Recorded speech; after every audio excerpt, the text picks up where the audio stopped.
Take us through that, man, because is that a little bit tougher than you wanted it to be? A little bit. I knew he was going to come in wild. He's an aggressive guy. I watched him on tape, so I knew he was going to come in wild. He did kind of surprise me coming first, second, 2 seconds of the fight, throwing a big overhand and shooting for my legs. I tried to get, that guillotine. It didn't work out. He got me down, got my back. While he was on my back, I didn't feel in danger. He was doing good. He had the 2 hooks in. He was trying to stretch me out and trying to put the choke. But I was defending, and I had in my mind, I knew he was going to get tired.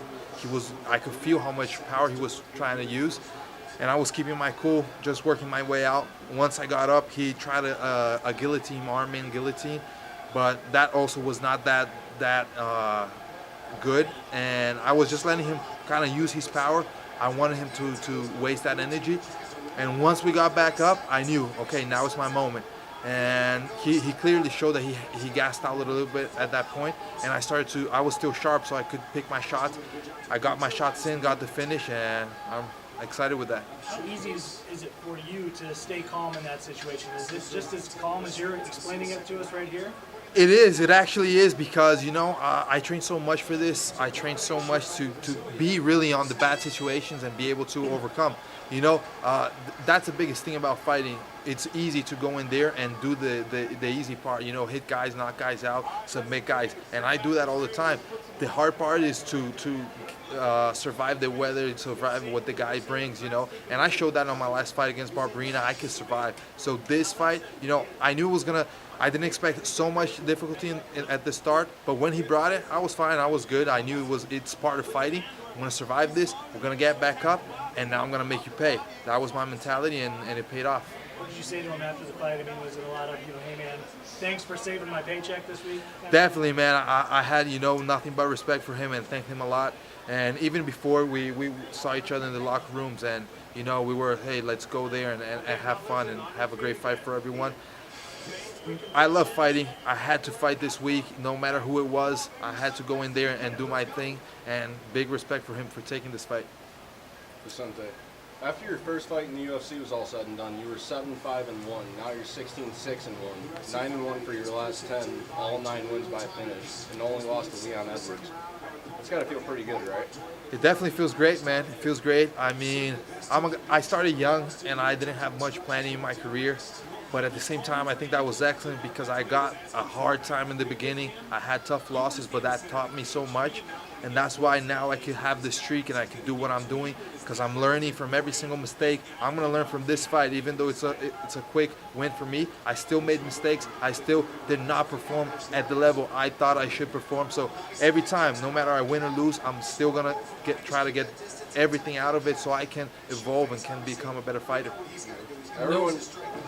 Everyone knows you have great submissions, particularly chokes from the front, anacondas and darces, but you also have incredible power. What do you attribute that to? Is it the way your striking coach makes you hit the pads? Do you think it's natural?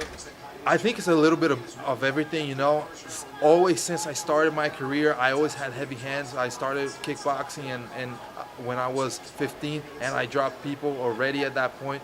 Also, it's a lot about technique. I've always worked in Brazil with my coach Daniel. A lot of striking. He has always had great technique. And then I came here to Florida and worked with Henry, also a great technician of kickboxing. So I think it's mostly about technique. And I do a lot of strength work with my coach Vitor Alonso. So it's everything together. It's the preparation, the technique, and I go in there and I feel comfortable to throw my hands hard. There was some talk after, no fault of your own, but were you surprised that the ref let it go as long as he did in this case? I wasn't surprised, but I wasn't sure he was going to stop it. Once we got to the floor, I didn't know if he was out or not, so I just kept on going. Once he stopped, I kind of, it's maybe a good stoppage, but I didn't know. At that point, I could not really judge if it was the moment to stop or not.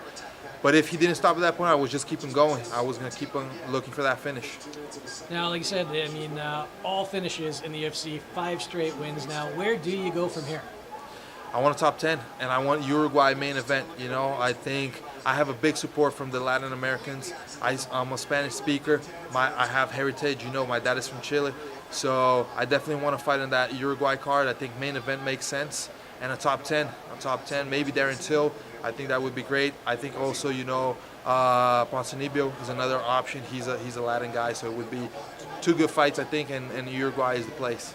Why Till in particular? Because he is coming off a couple of setbacks. I don't know. He's a big name. He's up there, and he's a striker. I always like to fight strikers. I'm a striker myself, so I think, especially for the crowd, it's going to be a great fight, and I'm always excited to fight good strikers. Thanks very much. Okay, thank you guys.